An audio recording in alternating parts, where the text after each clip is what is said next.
মনে রাখুন, আল্লাহর নবীর নাম শুনেই দরুদ শরীফ পড়লে, আল্লাহর নবীর নাম শুনেই দরুদ শরীফ পড়লেই আল্লাহ পাক এই দরুদের ওসিলায় বান্দার গুনাহ মাফ করে দেয়। একবার জোরে বলুন আমিন। আমি আপনাকে একটা ছোট্ট উদাহরণ দেব বোঝানোর জন্য। দরুদ শরীফ কেমন গুনাহ মাফ করে দেখুন, ছোট্ট একটা উদাহরণ রাখছি। আপনারা মনে করে, আপনাদের মনে নেই, একটু মনে করিয়ে দিই। মনে করে দেখুন, 2024-এর 9 আগস্ট, আমি তারিখগুলো বলছি, মুখস্থ রাখুন। 2024-এর 9 আগস্ট কলকাতার আরজি কর হাসপাতালে ডিউটিরত আমার একটা বোন, মনে করো যখন মধ্যমগ্রাম থেকে সোজা যে রাস্তা আমরা বরাবরই ডানলাপে যেতাম আগে, সোদপুর, ওইখানে বাড়ি হলো আমার বোনটার। আমি কাল ওই রোডে যাবো আগামীকাল, আল্লাহ হায়াত রাখলে। বাঁকুড়া জেলায় জলসা আছে কালকে, আজকের কথা বলছি না। আগামীকাল ওই রোড দিয়ে আমরা যখন জ্যাম হয় তখন ঢুকি। ওই সোদপুরে আমার বোনটা, মনে করে দেখুন, MBBS শেষ করে কলকাতার আরজি কর হাসপাতালে এমডি করছিল। হঠাৎ গভীর রাত, আপনি এতদিনে জেনে গিয়েছেন, যিনি সাজার আসামি হিসাবে শিয়ালদার ফাস্ট ট্র্যাক কোর্ট, যাকে আসামি করে যাবজ্জীবন দিয়েছে শ্রী শ্রী সঞ্জয় রায় মহাশয়।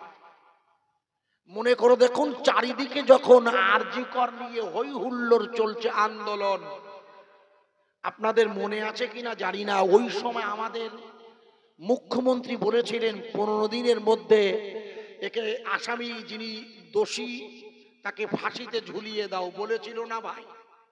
একটু হ্যাঁ না বলুন।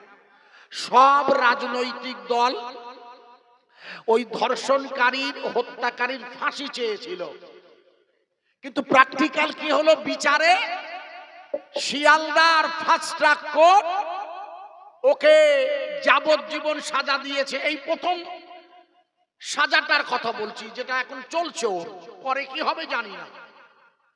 মনে করে দেখুন, চারিদিকে যখন আরজি করের আমার ওই বোনটা আন্দোলন চলছিল, সেই সময় আমাদের মাননীয়া রাষ্ট্রপতি শ্রীমতী দ্রৌপদী মুর্মু মহাশয়া, এখন আমাদের বর্তমান প্রেজেন্ট রাষ্ট্রপতি, জানেন আপনারা, যিনি কদিন আগে ওয়াকাফ বিলে সই দিয়েছে, ওটা ওনার কোনো দিতেই হবে, উনি বাধ্য দিতে। কিন্তু আমি পরে আসছি পরপর, আগে যেটা রাখছি আগে শুনে নিন। রাষ্ট্রপতি কেন সই দেয়? যেহেতু তিনি পার্লামেন্টের কোনো আইন ফেরাতে পারে না, তাকে সই করতেই হয়। এই রাষ্ট্রপতি, মনে করে দেখুন, যেদিন আন্দোলন চলছে চারিদিকে, সব ভাই বলছে ফাঁসি দাও, ফাঁসি দাও। ওই সময় আমাদের মাননীয় রাষ্ট্রপতি কি বলেছিলেন জানেন? উনি বলেছিলেন, লিখে নেন, উনি বললেন, হযরত মুহাম্মদ, আমরা সবাই কি চেয়েছিলাম? উত্তর দিন, ওয়াজ করা যাবে না। সব ভাই, বিরোধী এবং ক্ষমতাসীন দল সকলেই ছেলেটির ফাঁসি চেয়েছিল, কিন্তু মামলা তার উল্টো গেল, জানেন আপনারা। এই সময় আমাদের রাষ্ট্রপতি বললেন, শ্রীমতী দ্রৌপদী মুর্মু উড়িষ্যা ক্যাডারের ইনি, মাননীয় রাষ্ট্রপতি দলিত ক্যাডারের ইনি বললেন, লিখুন, হযরত মুহাম্মদ, খুব ভালো করে শুনবেন, এলাকার শুধু হিন্দু ভদ্র মহোদয় মহোদয়া যদি আশেপাশে থাকেন, আমার আওয়াজ, এলাকার পুলিশ প্রশাসনের বন্ধুরা যদি থাকেন, শিক্ষিত রুচিশীল প্রিয় আগত অতিথি আপনারা যারা বসে আছেন, একটু মন দিয়ে শুনবেন। আমাদের রাষ্ট্রপতি লিখলেন কি? হযরত মুহাম্মদ সাল্লাল্লাহু আলাইহি ওয়াসাল্লামের, পরে বলছি, তার মানে আল্লাহর নবীর নাম শুনে উনি কি পড়লেন? দরুদ শরীফ কি রে? আমি এটাই আগে বোঝাচ্ছি, যেহেতু আল্লাহর নবীর নাম শুনে দরুদ শরীফ পড়া ওয়াজিব। আর দরুদ শরীফ বলে কি হয়? দরুদ শরীফ বলে গুনাহ মাফ হয়। এই জন্য আজ পর্যন্ত পৃথিবীতে লক্ষ্য করে দেখুন, এই আমার রাসূল ব্যতি রেখে অন্যান্য কোন নবীর নামে দরুদ শরীফ আছে কি? আপনারা বলবেন না, দরুদে ইব্রাহিম না। আরে দরুদে ইব্রাহিম তো আসলে নাম দরুদে ইব্রাহিম, কিন্তু শুরু হয়েছে তো আল্লাহর নবীর প্রশংসা দিয়ে, আল্লাহুম্মা সাল্লি আলা মুহাম্মাদিন ওয়া আলা আলি মুহাম্মাদিন কামা সাল্লাইতা আলা ইব্রাহিম। তো শেষে আসল শুরু হয়েছে রাসূলকে কেন্দ্র করে, বোঝা যাচ্ছে। যদিও রাসূল ওই দরুদ শরীফের নাম দিয়েছেন দরুদে ইব্রাহিম, কেন? যেহেতু কেউ কি নিজের নাম বলতে পারে যে আমি আমার নামটা আমি বলে দিয়ে যাই? হয় না, এটা সিস্টেম নয়। নবী করিম সাল্লাল্লাহু আলাইহি ওয়াসাল্লাম রাসূলের উপরে তার দরুদ শরীফ বলে কি হয়? একটু আওয়াজ দেন। গুনাহ মাফ হয়। কি মাফ হয়? মুখস্থ করেন। এখানে এমন কেউ আছেন নারী পুরুষ যার গুনাহ নেই? সবাই গুনাহগার।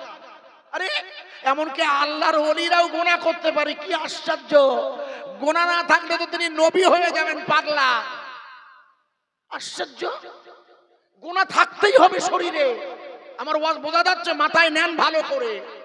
আপনার তো গুনাহ হবেই, না হলে তো আপনি নবী হয়ে যাবেন। আর এখন তো আর কেউ নবী হবে না, ওলি হতে পারে, কিন্তু নবী আর কেউ হবে না। আর ওলিদেরও গুনাহ হয়ে যেতে পারে, অস্বাভাবিক নয়। তবে তারা ওলি হবার পরে কেউ কবিরা গুনাহ করবেন না, মুখস্থ করুন।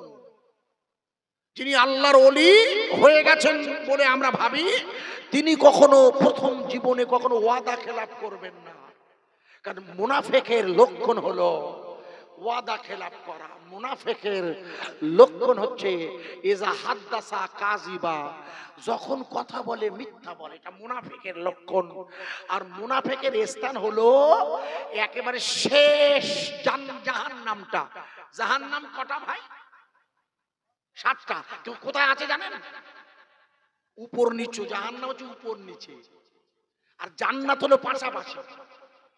জান্নাত আর জাহান্নাম উপর নিচে, মানে বুঝুচ্ছি 1 2 3 4 5 6 7।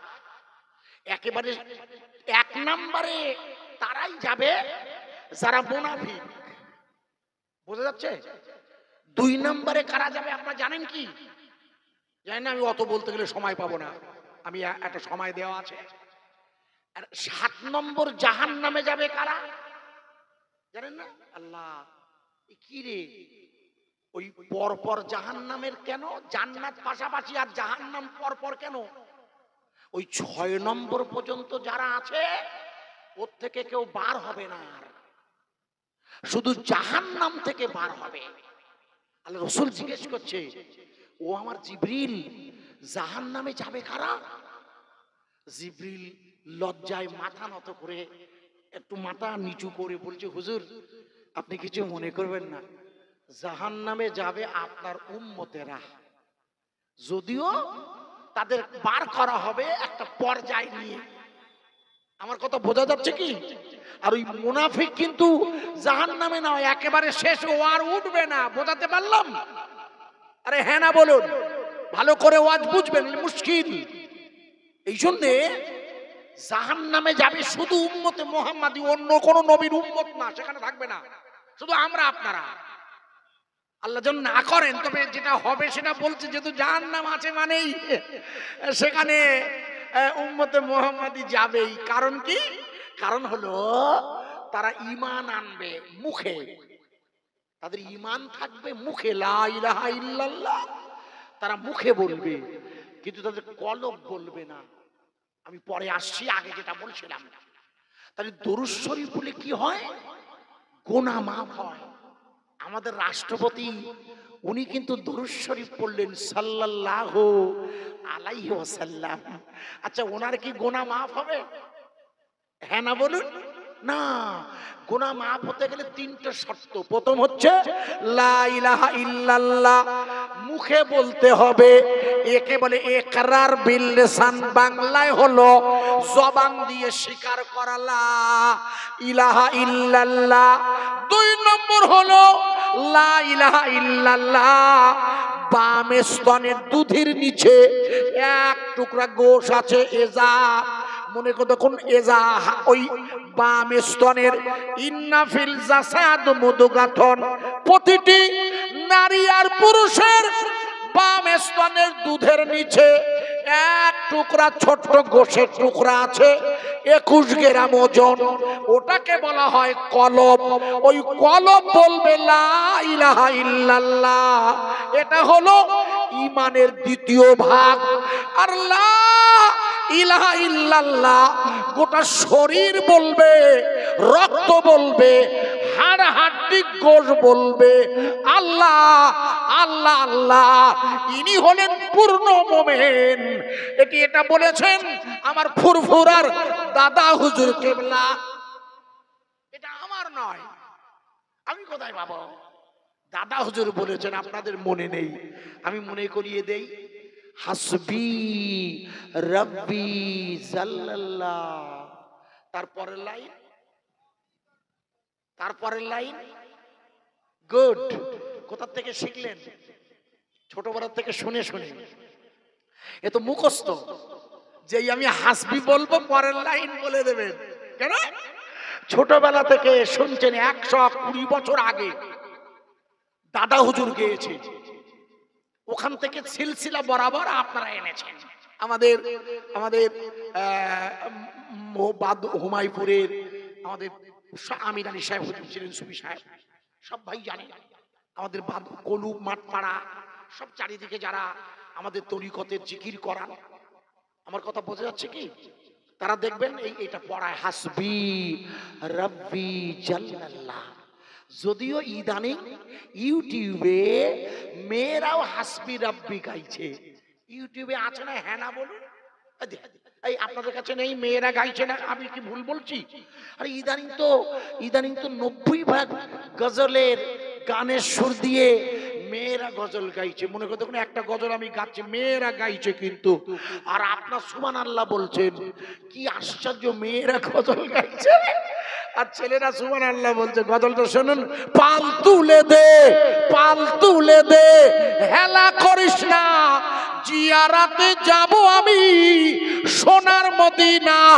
একজন মহিলা এটা গাইছে, পিছনে কীর্তনের মনে করে দেখুন, আমাদের পিছনে কালী ঠাকুরের ছবি দেওয়া আছে, দেখেছেন কি? হ্যাঁ না বলেন। খোকা ঠিক বলছি না ভুল বলছি? এদের দেখিয়ে দিন, এরা সব অস্বীকার করছে। এই জন্য এখন এই মুহূর্তে 90% গজলগুলো সব গানের সুরে ভরা। প্রত্যেকটা গজল দেখবেন 90% গজল। এই জন্য দাদা হুজুর লিখেছে, যে মজলিসে রাগিনীর সুরে গজল গাওয়া হয়, ওই মজলিসে ওয়াজ করা হারাম। কারণ রাগিনীর গজল শুনে মেয়েরা বেরিয়ে আসে। দাদা হুজুর ওসিয়াত তোমার লেখা আছে খোকা। দাদা হুজুর কইতে লাভ হবে না, তার কথাগুলো তো মানতে হবে। এই জন্য উনি খুব কষ্ট করে আমাদের লিখেছে, শিখিয়েছে, হাসবি রব্বি জাল্লাল্লাহ মাফি কলবি গায়রুল্লাহ, তাহলেই নূর মুহাম্মদ সাল্লাল্লাহ হক লা ইলাহা ইল্লাল্লাহ, তা না হলে হবে না।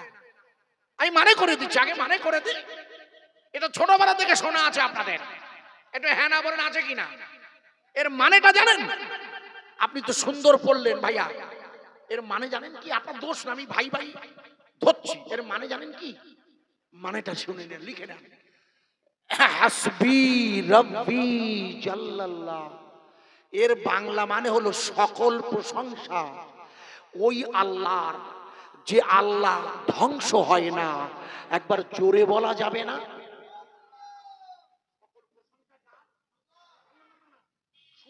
শুধু আল্লাহ বলে শুকরিয়ার ভাষা শেষ নয়। ওই আল্লাহ, যে আল্লাহর মরণ হয় না। আল্লাহু লা ইলাহা ইল্লাহু আল হাইয়ুল কাইয়ুম। আমি ইবাদত করি ওই আল্লাহর, যে আল্লাহর কি হয় না?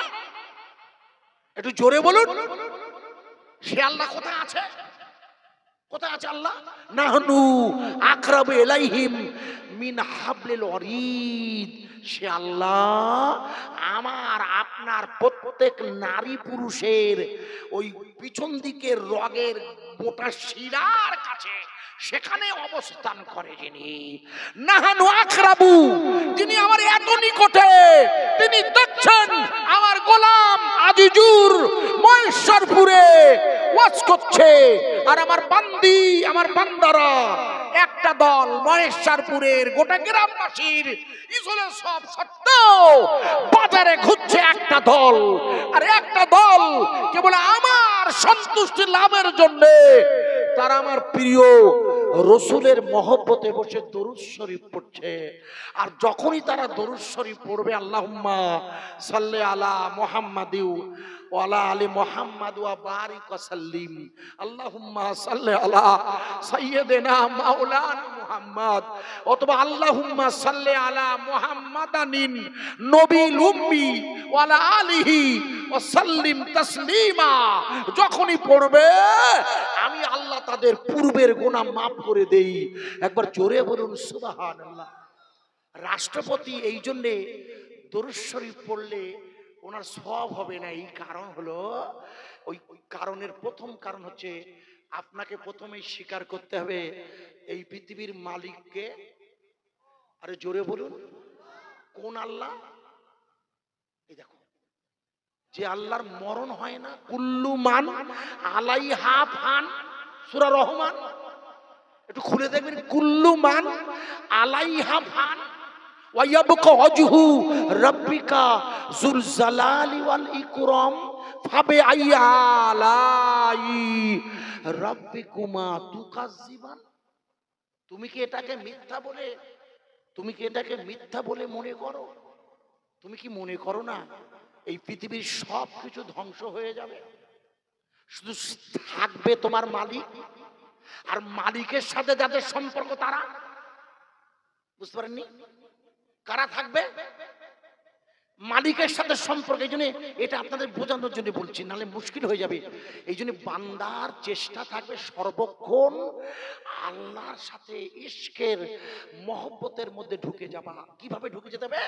দাদা হুজুর বলে দিয়েছেন, প্রথমেই স্বীকার করতে হবে হাসবি রাব্বি জাল্লাল্লাহ। প্রথম লাইন, সকল প্রশংসা ওই আল্লাহ, যে আল্লাহ ধ্বংস হয় না, এটা তো প্রথম মানতে হবে আপনার। তারপরে কি করতে হবে? মাফি কলবি গায়রুল্লাহ।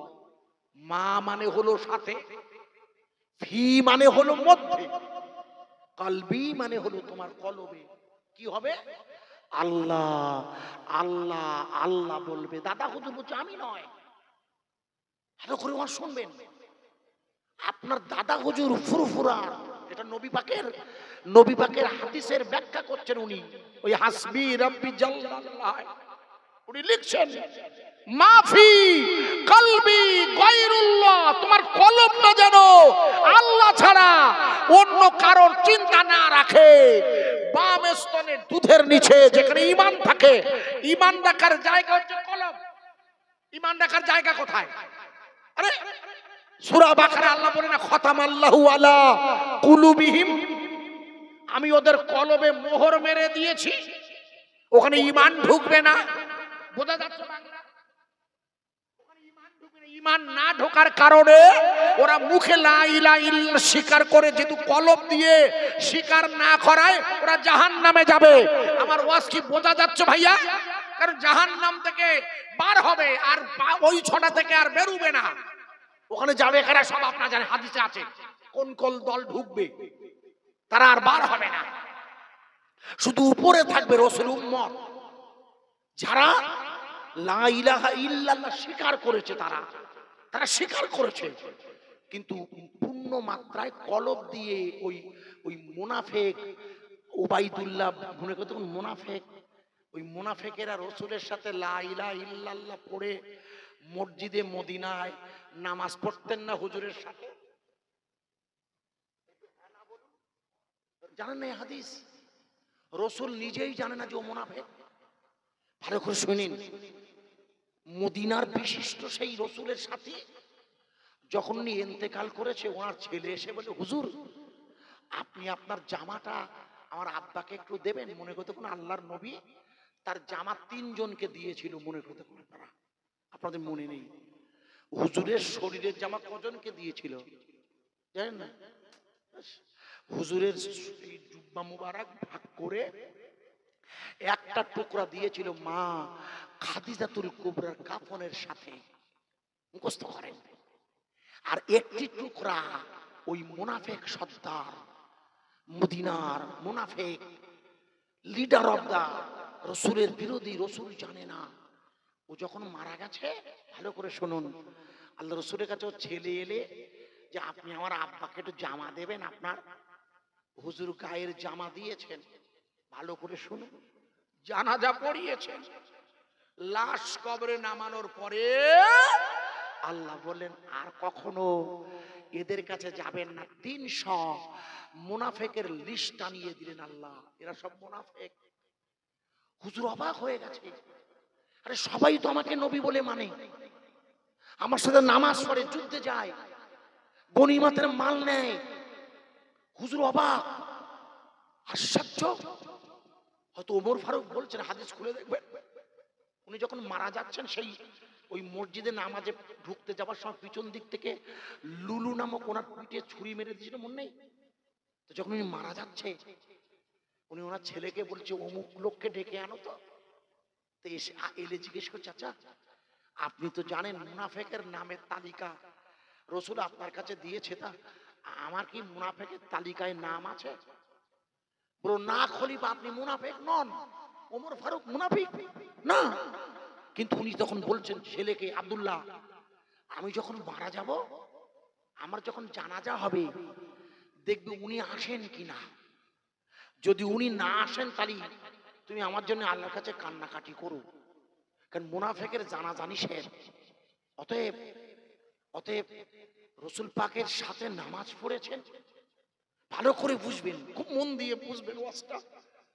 হুজুরের সাথে নামাজ পড়েছেন, হুজুরকে হুজুর বলে মেনে নিয়েছেন, অত তাদের মুখে এক আর মনে এক।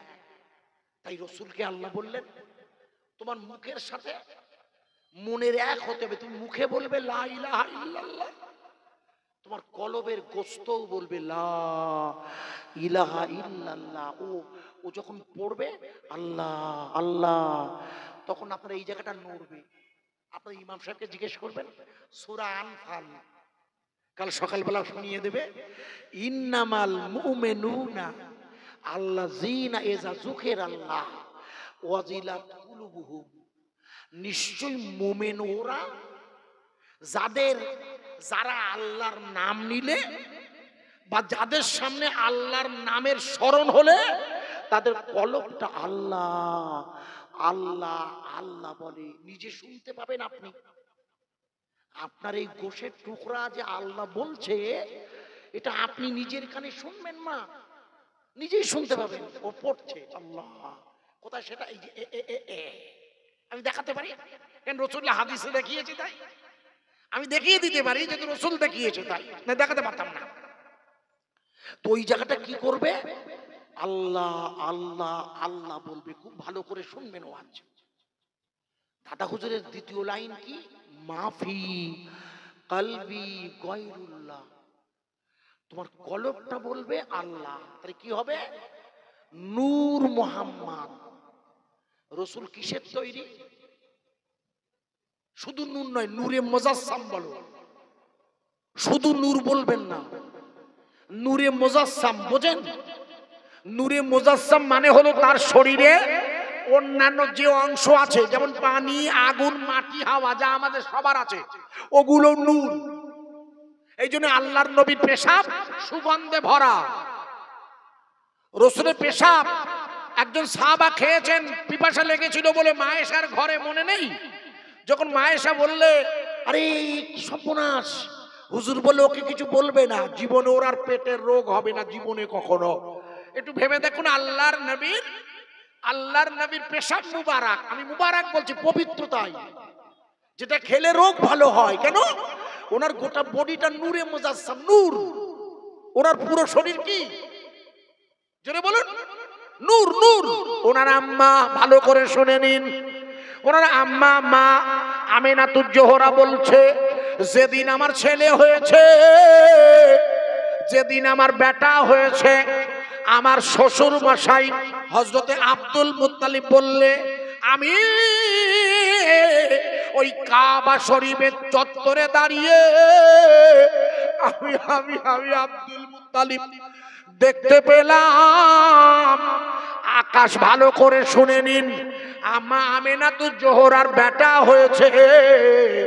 হযরতে আব্দুল মুত্তালিব বলছে, আমি নিজের চোখে দেখলাম আল্লাহর কাবা মা আমিনার ঘরের দিকে সেজদা দিচ্ছে।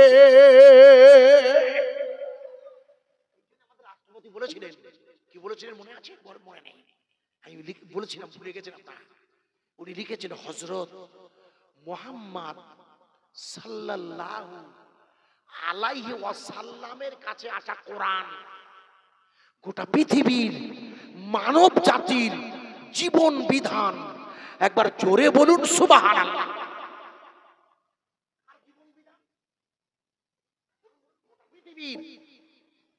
গোটা পৃথিবীর মানব জাতির জীবন বিধান হলো আল কোরআন। বিশ্বাস করেন?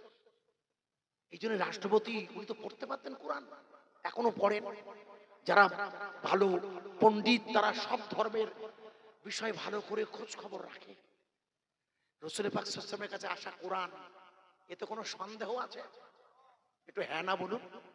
আজ পর্যন্ত পৃথিবীর কেউ এই রাসূল পাকের কোরআনের কেউ ভুল ধরতে পেরেছে বলে একজন আমাকে দেখাতে পারেন যে আল্লাহর নবীর কোরআন এবং তার বাণী? একটা কথা ভেবে দেখুন, আল্লাহ রসুল 63 বছর হায়াতে যত কথা বলেছেন সেগুলো হাদিস। হুজুর যত কথা বলেছেন সেগুলো কি? আজ পর্যন্ত পৃথিবীর কেউ আল্লাহর নবীর কোন হাদিসের ভুল ধরতে পেরেছে? হ্যাঁ না বলুন।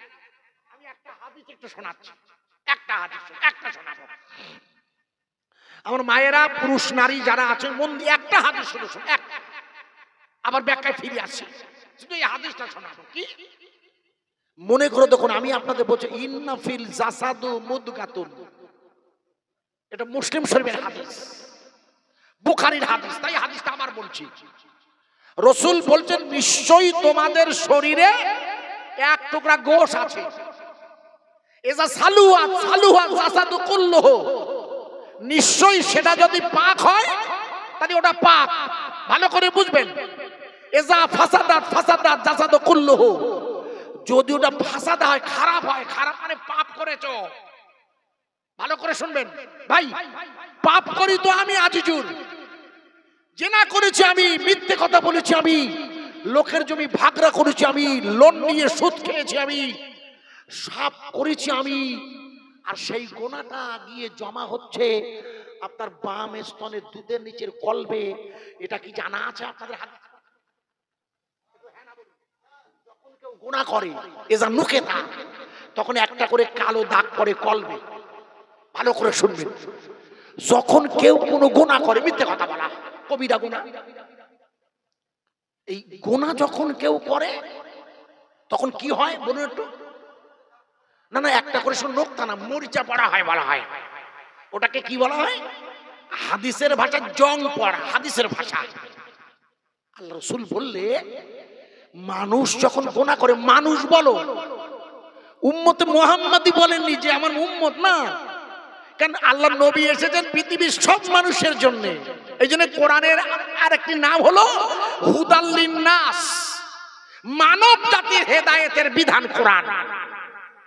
তো রাসূল বললে, তোমরা যখন পাপ করো, মানুষ বলছো বলো, আজিজুর নয়, তোমরা যখন পাপ করো তখন তোমাদের কলবে একটা করে দাগ পড়ে যায়, মোর্চা পড়ে, জং।